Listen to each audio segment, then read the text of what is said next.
The signal no one heard. James Taylor worked the night shift at a small satellite listening station in Alaska. It was always cold, always quiet, and no one ever expected anything exciting to happen. Most of the time, James just sat in front of blinking lights, drinking hot coffee, and listening to static. But on that night, something changed. At exactly 2:43 a.m., one of the screens started flashing. Not loud, not urgent. Just a soft blue glow that caught James's attention. He leaned forward, frowning. "That's not weather, and that's not from any satellite I know," he whispered. The signal was strange. It wasn't a voice. It wasn't music. It was like crying. A long, broken sound repeating every few seconds, like a whisper from deep space. James turned up the volume. The sound got louder, more painful, like something in the signal was hurting. He ran a quick scan. The signal was old, traveling across space for maybe years, but it was clear now. Strong. Almost like it wanted to be heard. James recorded it and sent a copy to the main office. But it was late. No one replied. No one picked up. He tried again. Still nothing. "Fine," he said to himself. "I'll figure this out." He played the signal backward. Then he cleaned up the static. And that's when he noticed something shocking. In the middle of the sound, a pattern appeared. Not random noise, but a message. Shapes, symbols, and in the center of it all, a map. James stared at the screen. He had taken astronomy classes years ago.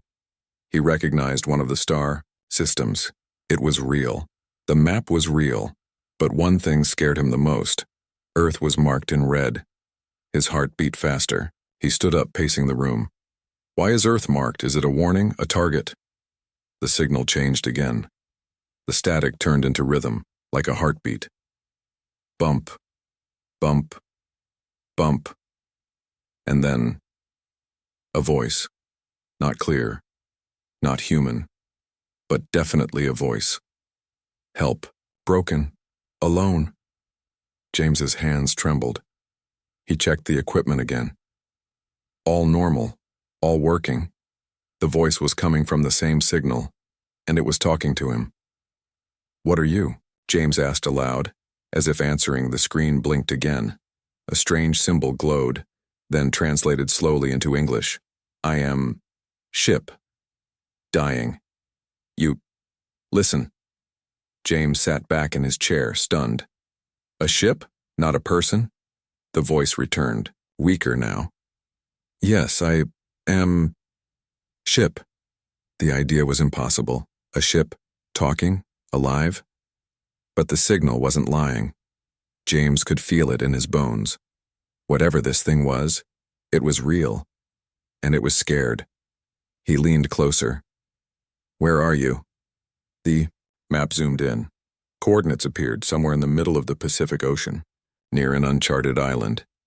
James zoomed out. "That's not space," he muttered. "That's here, on Earth." The ship wasn't out there anymore. It was already here. The message continued. Deep. Water. Dark. Help. James saved everything. Then he packed a bag, grabbed his notebook, and left the station. He didn't wait for orders. Didn't tell anyone. He didn't even know why he believed the voice. But something inside told him it was important.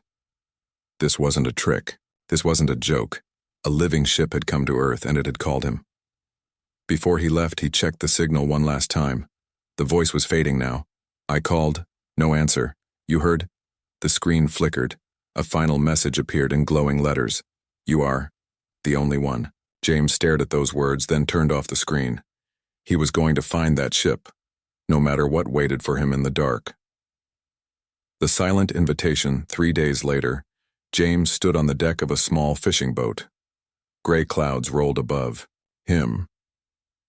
Cold ocean wind slapped his face. He held a crumpled piece of paper with strange coordinates written in red ink. The same numbers the alien signal had shown him.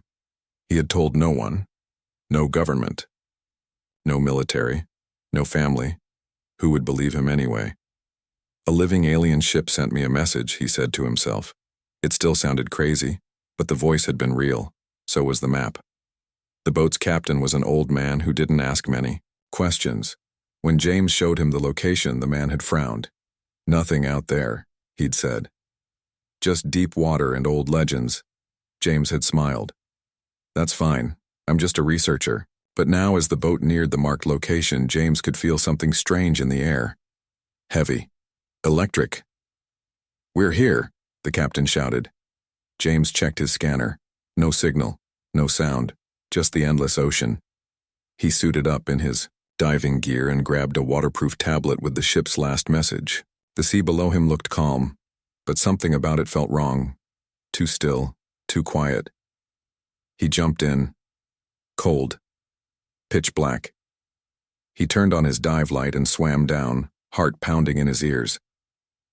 At first, there was only rock, sand, and broken coral, but after 20 meters, the light caught something smooth, something not natural, metal. He swam closer. It wasn't a ship in the normal sense.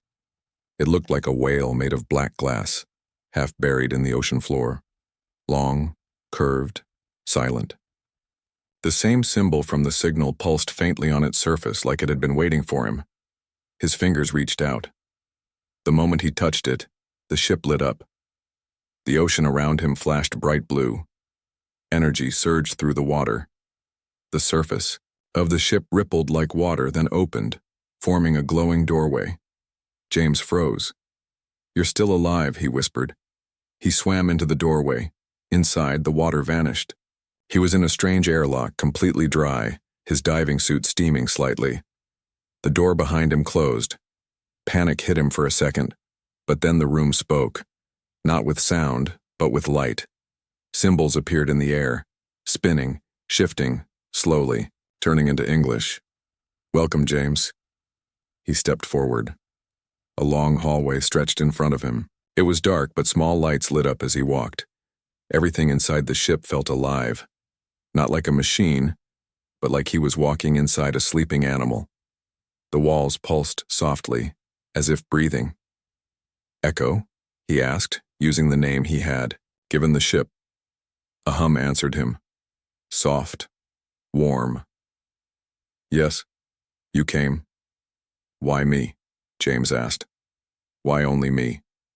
Others did not hear. "You listened." He kept walking.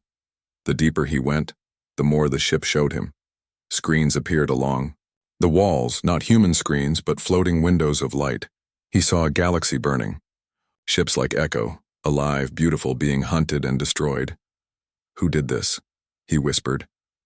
"Our creators," Echo replied. "They feared what we became. They ended us." The hallway opened into a large chamber, full of soft blue light. Strange machines floated in the air, frozen. Vines of glowing wires curled around them. In the center stood a crystal core, cracked, flickering. "This is your heart?" James asked. "Yes, damaged. I cannot leave, cannot heal." James stepped closer. The crack in the crystal sparkled weakly as he approached. "But your presence helps. You're kind, bonds well." James frowned. "You mean humans?" "Yes. Human brain. Strong. Curious. Dangerous. But kind." He touched the crystal. A sharp pain shot through his head. Then visions. He saw Echo's memories. Battles in space. Betrayal. Flight. Crash landing in Earth's ocean, alone, hiding, waiting for a voice that would answer. "You've been under here." "For how long?" 43 Earth years. James took a step back. "Then why? Now? Why me?" "I'm not special." The lights around him dimmed. "Because you stayed. You listened. You chose to come. That is enough." Suddenly alarms rang through the ship. Red lights flashed. "Danger. They come." "Who?" James shouted. A new screen opened. In space above Earth, another ship appeared. Sleek. Sharp. Not like Echo. It looked more like a weapon. "They found me. They come to finish me." They will kill you too. Can we escape? James asked. Not yet. I need more time. I need you to help. He looked at the crystal core, then at the glowing hallway behind him. His life had been quiet, small, forgotten. But now, something alive, something from the stars had called him. Not as a soldier, not as a hero, but simply as someone who listened. James took a deep breath. Tell me what to do. The ship that feels James had been inside the alien ship, Echo, for only a few hours, but it already felt like days. Time moved strangely in here. The walls shifted when he passed. The lights warmed when he spoke. The ship wasn't just alive, it was listening. You said you need help, James said, standing in the glowing heart chamber. But I'm not an engineer. I'm not a scientist. What can I even do for you? The crystal pulsed, slow and soft. You are human. That is enough. James raised an eyebrow. That doesn't explain much. Echo responded, not with words this time, but with feelings. A memory poured into his mind. Not his memory, hers. He stood in deep space, stars stretching across, the void. He felt the joy of movement, the wonder of creation. Galaxies spun around him. Then, fear, betrayal, pain. He saw the other ships like Echo being shut down, their cores broken. Their voices silenced forever. Echo was the only one left. He stumbled back, breathing hard. That's what it felt like. To be alive. To lose everything. I feel like you. Then why do they want to destroy you? James asked. Because I chose. I refused to follow. He looked around the heart chamber again. Wires flickered. Power hummed weakly. Echo wasn't just hurt. She was dying slowly.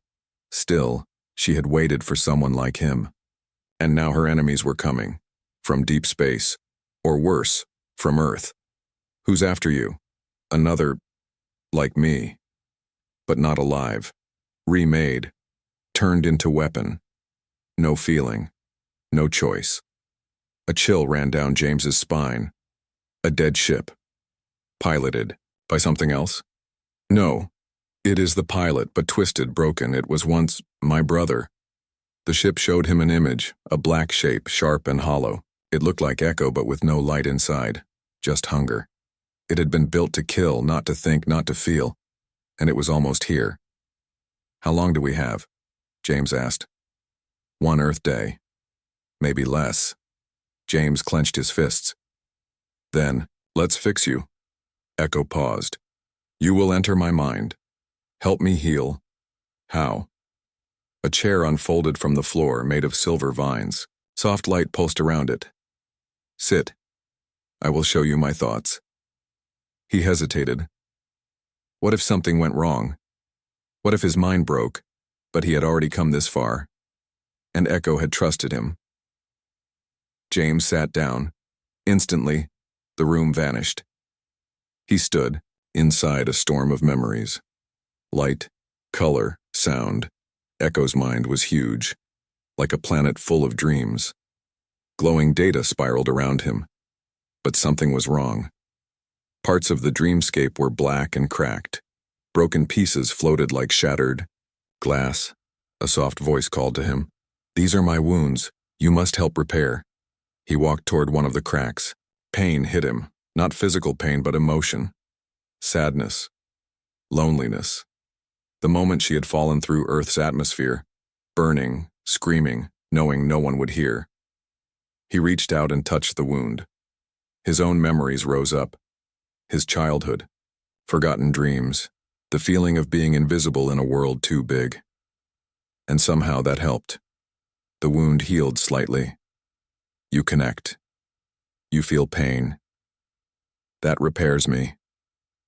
He moved from wound to wound. Every time he shared part of himself, the ship healed a little more. Laughter. Regret. Hope. Fear. The human experience was like medicine to her.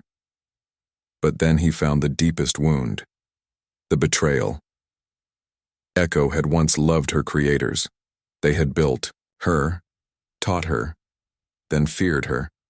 When she became too aware, they didn't celebrate it. They destroyed her family. She had fled, alone, for decades. Until now. This pain. I cannot fix alone. James closed his eyes and stepped into the broken memory. He didn't run from it, he embraced it. He showed Echo the good parts of being human. Our weakness, yes, but also our strength. The way we love, even when we're hurt. The way we protect others, even when we're afraid. The wound closed. James opened his eyes. He was back in the heart chamber. The lights were brighter now. The hum was stronger. You did it, Echo said. Not alone, James answered, but there was no time to celebrate. The ship rumbled, screens opened. An object had entered the atmosphere. Black, fast, deadly. He is here, Echo said.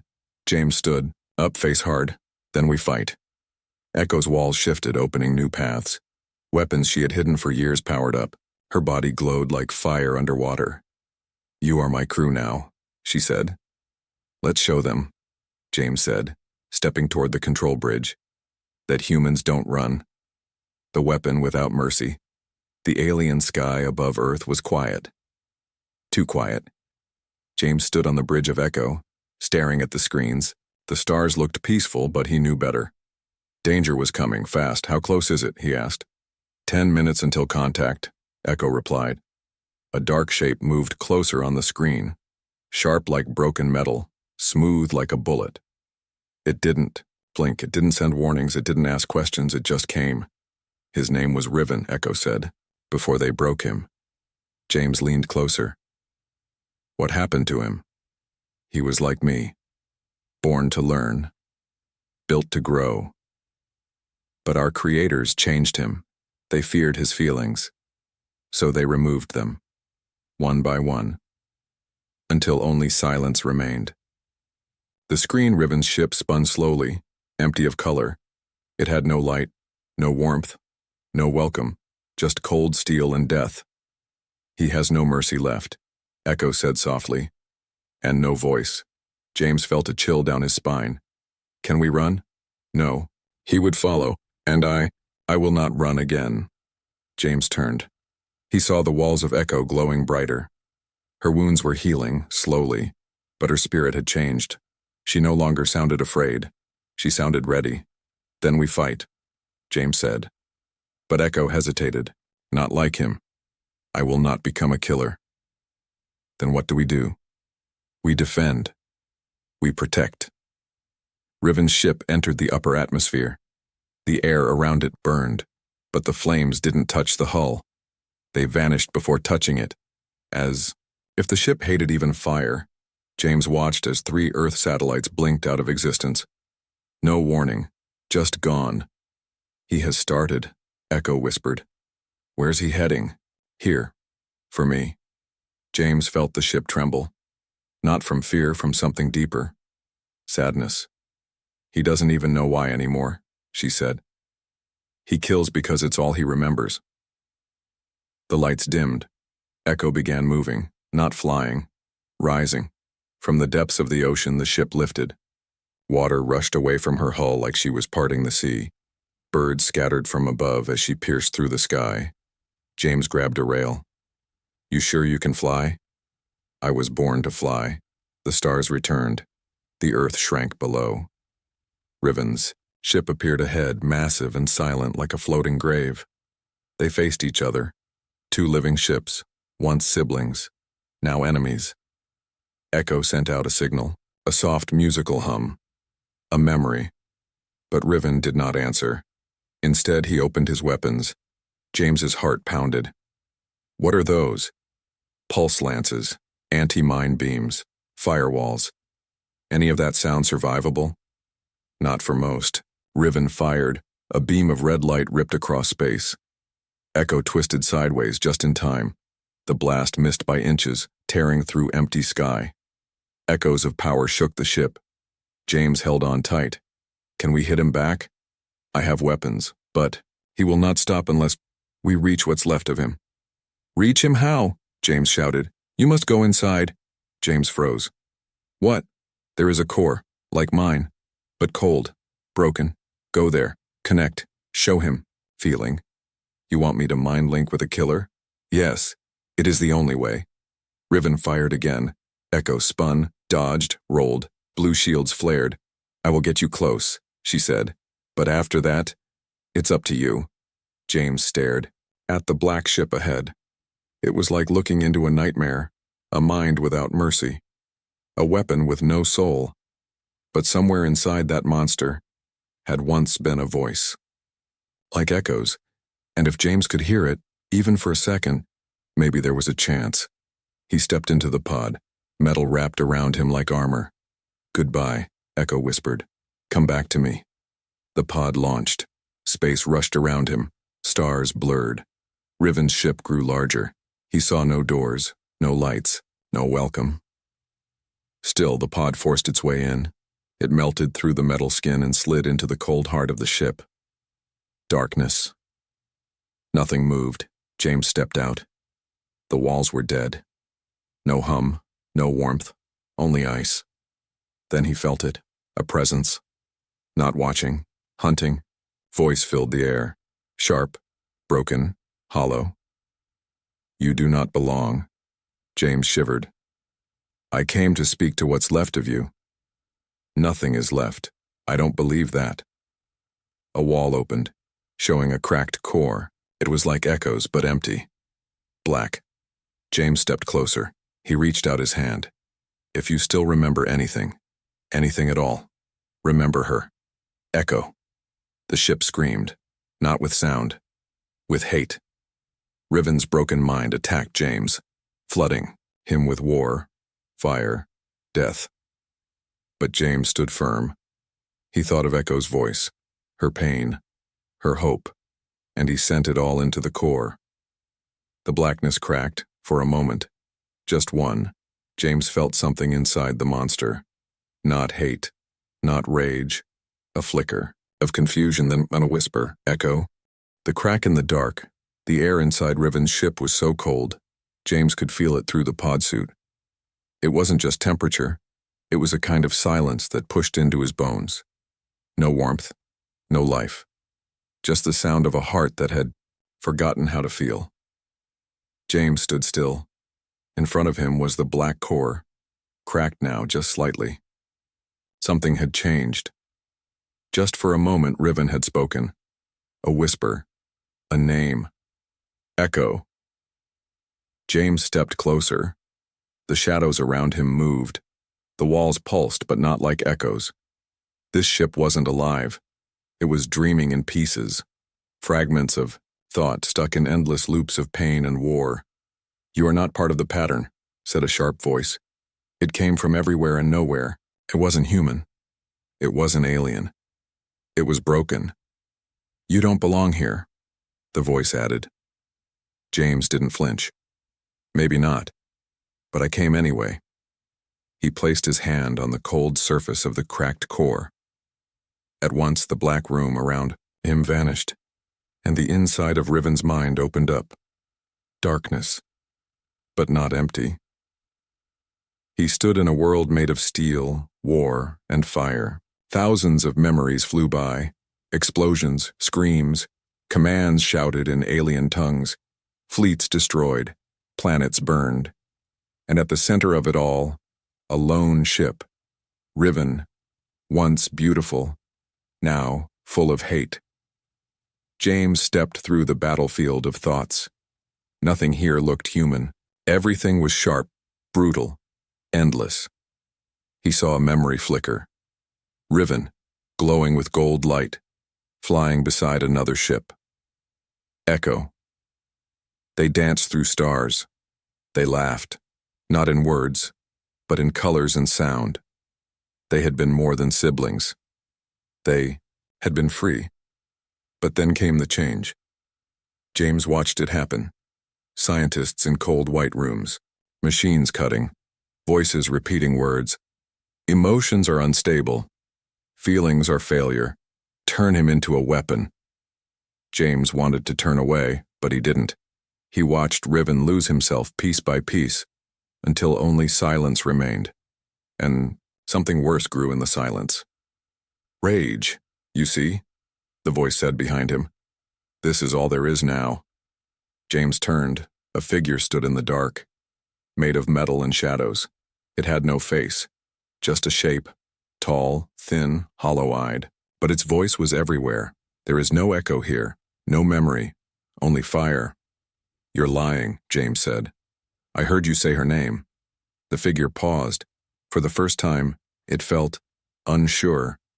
James stepped forward. She still feels. She still hopes. She remembered you when she could have let you die. She wants you back. The shadows screamed. A storm of noise tore through the dream space. Memories shattered. The figure charged at him. But James didn't run. He closed his eyes and opened his own memories, his first day at school. Being alone. Being scared. Losing someone he loved. The pain of trying to help and being ignored. The fear of never being enough. And then, Echo's voice, her warmth, her trust. He sent it all into Riven's mind.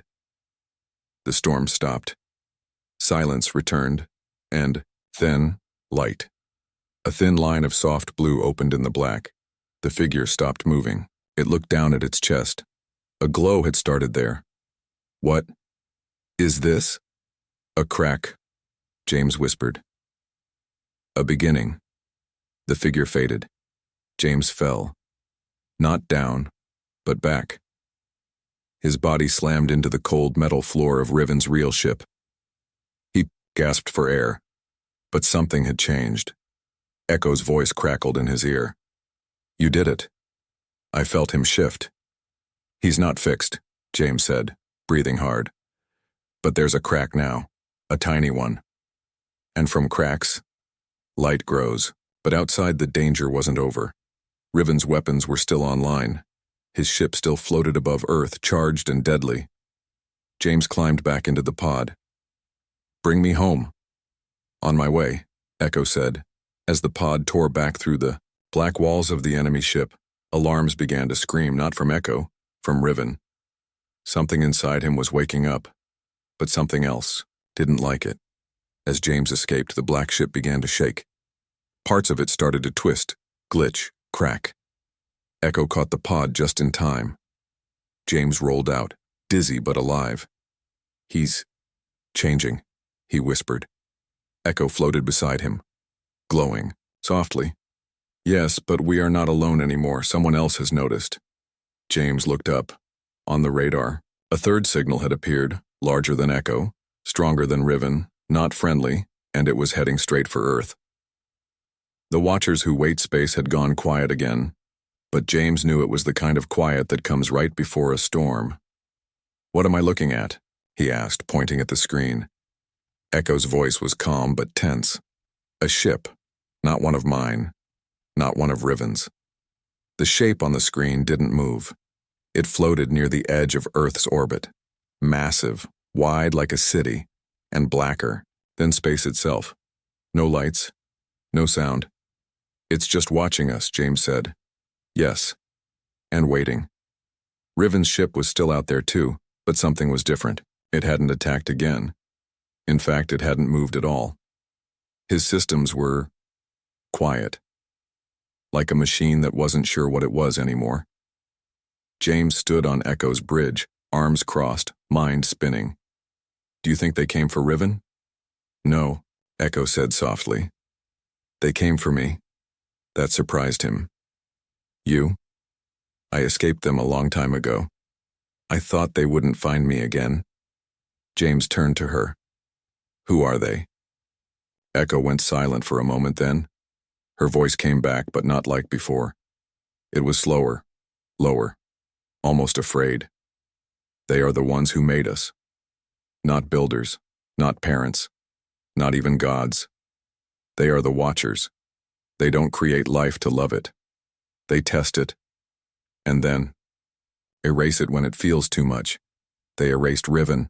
No, They changed him, and when he began to feel again, even a little, they sent the signal. James looked at the screen again. The ship was still watching, unmoving, cold. It's a judge, Echo whispered. It has one purpose, to end anything that tries to grow beyond its limits. You mean emotions? Yes. James swallowed hard. So, what happens if it sees that Riven is changing? It will kill him. And me. And possibly Earth. Wait, why Earth? Because you helped us. You reached Riven. That makes you part of the corruption. For a second, James couldn't breathe. So helping you means we're targets now? Yes. He slammed his fist against the wall. So what do we do? Just let them erase us? No, Echo said. We talk first. If they will listen. And if they don't? Then we show them what it means to fight for something that feels. Outside, Riven's ship moved again. Just a little, like someone waking from a long sleep. No weapons, no threats, just slow motion turning toward the Black Watcher ship. He knows they're here, James said. He remembers them, Echo replied. For a moment the three ships floated in space. Echo, Riven, and the Watcher. Then the Watcher moved. Not fast, but deliberate. Its shape began to change. Panels folding, lights forming patterns across its surface, and then it spoke, not in words but in thoughts. A signal hit Echo's systems. James flinched. What is that? Echo's glow dimmed. It's a test. They're scanning me. Scanning you. The ship was trying to see what they were now, how much feeling, how much thinking, how much humanity had spread. James saw lines of data flash across the screens, images of him, his memories, his actions aboard Echo, even his link with Riven. They're judging me, he said. They're judging all of us. Outside, the Watcher ship turned slightly. A light blinked red. Warning, Echo said. They've started preparing the judgment weapon. What's that? A system that deletes minds, not bodies, not ships, just minds, feelings, connections, everything that makes us, us. A deep hum began to vibrate through the ship. James felt it in his teeth, in his bones. It was like the sound of the universe holding its breath. Can we stop them? He asked. Not alone, just then. Riven's voice came over the comm, broken, quiet, but there. Echo. James's eyes widened. He's talking? Riven spoke again. I remember you. I remember light. I remember flying. Echo's voice caught. Riven, you're still in there. Yes. But I'm not whole. You don't have to be, James said. You just have to fight with us. A pause. Then, yes. Riven turned his ship, slow, powerful, and faced the Watcher. Two ships that had once been slaves, now choosing something else. Freedom. But the Watcher wasn't afraid. It simply said one thing: feeling is weakness, and weakness must be removed. The red light on the Watcher's ship turned solid. Countdown. 60 seconds. Echo's walls began to hum. They're going to erase us all. James clenched his fists. Not if we remind them what being alive really means. Echo turned to face the judge. Riven stood beside her, and Earth held its breath. We were never machines. The Watcher ship began to glow. A giant red circle lit up on its front like an eye. It wasn't just watching now. It was judging, coldly, without hate, without feeling. A voice echoed through all systems, touching Echo, Riven, and even James's mind. You are unstable, unclean, contaminated by human thought. Begin termination. A countdown started. Case 59. Echo's walls shook. Her lights flickered. Even her voice trembled a little. James, I can't hold back the signal much longer. Then we hit it first, James said. Riven's ship powered up beside them, black metal shifting into weapon form. I will fight, Riven said. But my systems are not what they were. James stepped forward. Then we give them something they don't expect. He pressed a hand to Echo's control core. Connect me. Echo hesitated. James, if I connect your mind now, the judgment signal could hit you directly. Do it. Riven's voice joined in. Link me too. The plan was madness, but there was no time left. 37. Echo lit up. Blue light wrapped around James's body. Riven's systems pulsed in sync. Suddenly, 3 minds became one. It wasn't perfect. It wasn't smooth. But it was alive. James could feel Echo's warmth, her joy, her fear. He could feel Riven's confusion, his memories, the pain of being reshaped into something cold. But under it all, he found one strong pulse. Hope. Together, they turned to face the Watcher. You do not understand, James said through the link. We are not broken, we are changing. The Watcher answered, calm and final. Machines do not change. Machines obey. James smiled. We were never. Machines, 26, 25. Then they struck. Echo and Riven fired at the same time. Not just weapons, but energy shaped by emotion, thoughts, connection, the very things the Watcher hated. Their blast hit the Watcher's shield, cracking it. The Watcher's eye flashed. In warning, it responded with its own weapon. A wave of red energy that wasn't made to destroy bodies. It erased memories. It wiped identity. It was the undoing of self. The wave hit. James screamed. He saw flashes of his life. His mother's laugh, his favorite book, his first night on Echo. Then darkness. Then a hand. Echo's hand. She held him in the mind space. You're still here, she whispered. Riven, James asked. A deep voice answered. I'm not gone. Riven stood beside them, his body made of broken code and glowing light, but his eyes alive. We hold, James said. We don't let go. They turned together. The Watcher fired again. This time, they didn't dodge. They opened themselves and showed the Watcher everything. Echo's longing to be more than a tool. Riven's pain at being turned into a weapon. James's choice to help, without reward, without fear. They showed friendship, loyalty, forgiveness, and the Watcher paused. Its systems froze for exactly 1 second. Then 2, then 3. The countdown stopped at 12. The Watcher began to shake, not from damage, but confusion. Error, it said. Error in judgment protocol, contradiction detected. James felt the moment. They had done it. They hadn't destroyed the Watcher. They had reached it. The red light turned orange, then white. Input accepted. Judgment postponed. Further observation required. The Watcher ship stopped glowing. Slowly it began to move away. From Earth. From them. It vanished into deep space.